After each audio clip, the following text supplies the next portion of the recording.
ಜೀವನದಲ್ಲಿ ಕೆಲವೊಂದನ್ನು ಕಳ್ಕೊಂಡ್ರೆ ಕೆಲವೊಂದು ಸಿಗುತ್ತೆ. ಆದರೆ ಕೆಲವೊಂದು ಮಾತ್ರ ನಾವೆಷ್ಟೇ ಕಷ್ಟಪಟ್ಟರೂ ಸಿಗೋದಿಲ್ಲ. ಆದ್ದರಿಂದ ನಾವು ಜೀವನದಲ್ಲಿ ಯಾವತ್ತೂ ಎಚ್ಚರ ವಹಿಸಿ ಇವನ್ನು ನಾವು ಕಳೆದುಕೊಳ್ಳದ ಹಾಗೆ ನೋಡಿಕೊಳ್ಳಬೇಕು. ಕಳೆದು ಹೋದ ಜೀವ. ಉತ್ತಮ ಜೀವನ ಶೈಲಿ ಒಳ್ಳೆಯ ಮನೋಭಾವದಿಂದ ಆರೋಗ್ಯಕರವಾದ ಜೀವನವನ್ನು ನಡೆಸಿ ಹೆಚ್ಚು ಕಾಲ ಬದುಕಬೇಕು. ಬಿಲ್ಲಿನಿಂದ ಬಿಟ್ಟ ಬಾಣ. ಜೀವನದ ದಿಕ್ಕಿನ ಬಗ್ಗೆ ಎಚ್ಚರದಿಂದಿರಬೇಕು. ಉತ್ತಮ ದಿಕ್ಕಿನಲ್ಲಿ ಜೀವನವನ್ನು ನಡೆಸಬೇಕು. ಕಳೆದುಕೊಂಡ ಅವಕಾಶ. ಚುರುಕಾದ ಬುದ್ಧಿಯಿಂದ ಯಾವ ಅವಕಾಶವನ್ನು ಜೀವನದಲ್ಲಿ ಕಳೆದುಕೊಳ್ಳಬಾರದು. ಆಡಿದ ಮಾತುಗಳು. ಆಡಿದ ಮಾತುಗಳನ್ನು ಹಿಂದೆ ತೆಗೆದುಕೊಳ್ಳಲಾಗುವುದಿಲ್ಲ. ಆದ್ದರಿಂದ ಮೊದಲೇ ಚೆನ್ನಾಗಿ ಯೋಚಿಸಿ ಸರಿಯಾಗಿ ಸ್ಪಷ್ಟವಾಗಿ ಮೃದುವಾಗಿ ಮಾತನಾಡಬೇಕು. ಕಳೆದು ಹೋದ ಕಾಲ.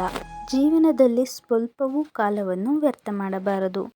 ಸಿಕ್ಕಿದ ಅವಕಾಶಗಳನ್ನು ಬಿಡುವಂತಹ ವ್ಯಕ್ತಿಗಳಿಗೆ ದಯವಿಟ್ಟು ಶೇರ್ ಮಾಡಿ. ನಿಮಗೆಲ್ಲ ಹೆಲ್ಪ್ಫುಲ್ ಆಗಿದ್ದರೆ ದಯವಿಟ್ಟು ಲೈಕ್ ಮಾಡಿ, ಶೇರ್ ಮಾಡಿ, ಸಬ್ಸ್ಕ್ರೈಬ್ ಮಾಡೋದನ್ನು ಮರಿಬೇಡಿ. ಧನ್ಯವಾದಗಳು.